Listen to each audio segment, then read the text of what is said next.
This is breaking news from CBS 11. We're on top of several breaking news stories on this Wednesday morning. In Garland, firefighters continue to battle the hot spots hours after they tapped out a 2-alarm fire overnight. Elizabeth Dinh has been talking to investigators since 4 o'clock this morning. We're going to check in with her in just a moment. Right now, the search is on for a driver who hit and killed a person, then took off. Part of a chain reaction crash that shut down a major highway for hours. But first, a security guard pinned between two cars, forced to shoot. Now, Fort Worth police are trying to piece it all together. CBS 11's Arzo Dost is live from East Fort Worth, that complex there where all of this happened. Good morning, Karen. Well, police tell me that the security guard actually works here at this gated apartment complex right off of Randall Mill Road and Highway 820. And this morning, investigators say he was forced to shoot his gun, firing through the car window. Now, police say the security guard tried to talk to the man who was driving around this complex, but I'm told the suspect wouldn't stop and even drove his car right at the guard, pinning him between the two cars. Now, police say that's when the guard shot the suspect, hitting him in the shoulder. The suspect will survive. The security guard had a bruise on his leg and went to the hospital to be checked out. Police say the suspect will be charged with aggravated assault. Live in Fort Worth, Arzo Dost, CBS 11 News.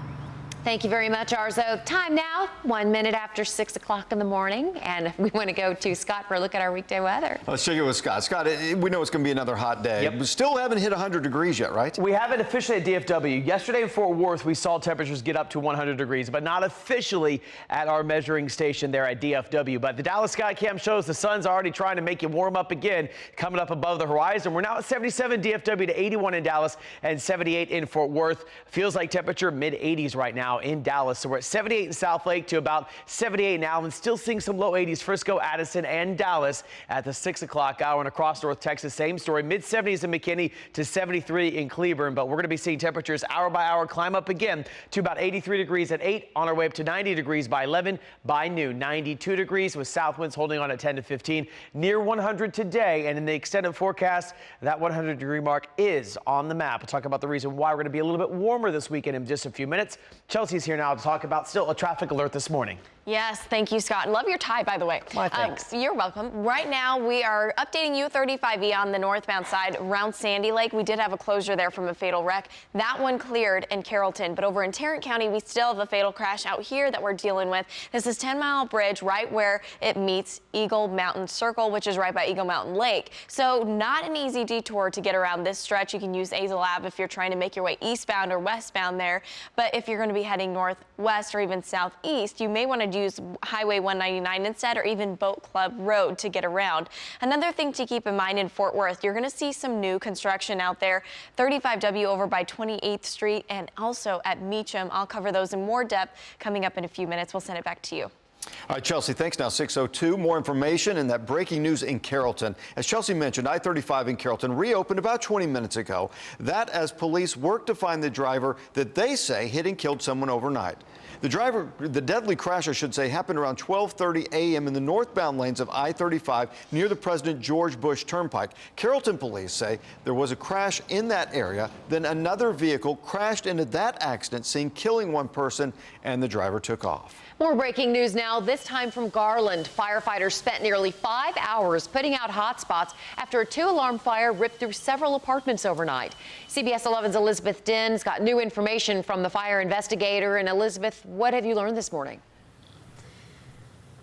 And Karen, I just learned that about 30 people who lived in this building behind me have now been displaced. They are without a home this morning, but thankfully, a bit of good news, no one was hurt in this. Now, as I step out of the way to show you, look at this building. Now that the sun is slowly starting to come up, we can see much of the heavy damage, and this is the first time in more than 4 hours that there was no smoke billowing from the roof, but this was an intense 2-alarm fire. And so while fire officials have not been able to confirm how many pets may not have survived this fire, one man who lives here, he lived upstairs. He tells me he knows that his cat and several of his mother's birds died.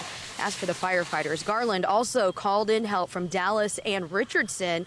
Those crews will be heading out soon, I've learned, because as you can see, things are calming down compared to a while ago. There was at least one challenge for Garland firefighters, though, and it wasn't the place or the fire itself, but the weather.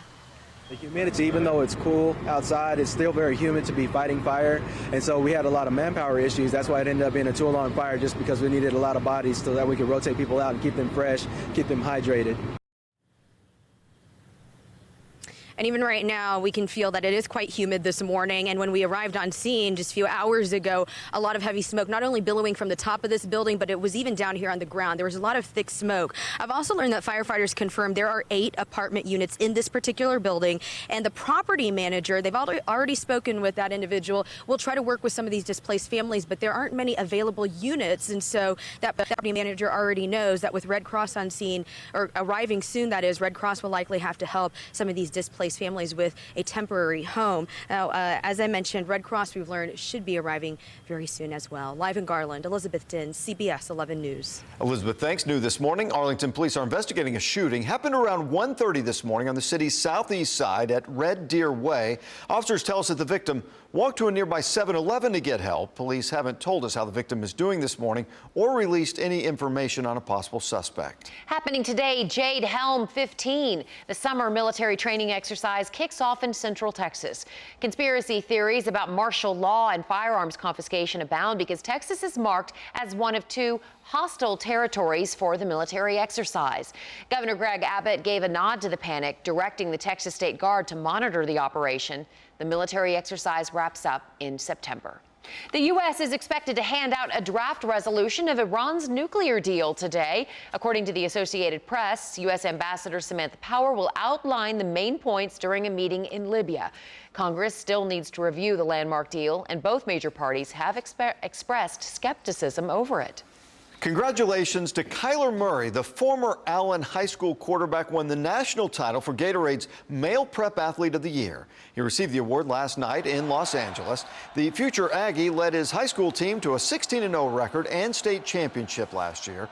He previously had won Gatorade's National Football Player of the Year. The national media selects the winners based on athletic excellence, academics, and character. A sprinter from Georgia won the female award. Hometown basketball star Darren Williams is officially a Dallas Maverick, signed a 2-year, $10 million contract yesterday. The Mavs picked up Williams after Brooklyn Nets let him out. Williams, an all-star point guard, grew up in the Colony. A popular restaurant chain making some changes to its menu, what you will no longer be able to order. But first, people forced to run for cover after an explosion comes too close for comfort. Where this happened, that coming up in about 3 minutes. And I'm tracking the roadways for you guys. Right now, we aren't seeing any huge slowdowns out there, which is some good news. The drive time's all relatively low. I'll give you a full report, though, in a few minutes. Scott? And at 7 after 6, we have our temperatures right now that are climbing their way on up. We're in the 70s right now for us, into the low 80s in a couple of spots. We have, you know what, near average day in the forecast today. A warmer weekend also in the extended forecast. And could we see rain on Tuesday? You might see it on your phone app. I'll talk about the reason why in just a few minutes right here on CBS 11.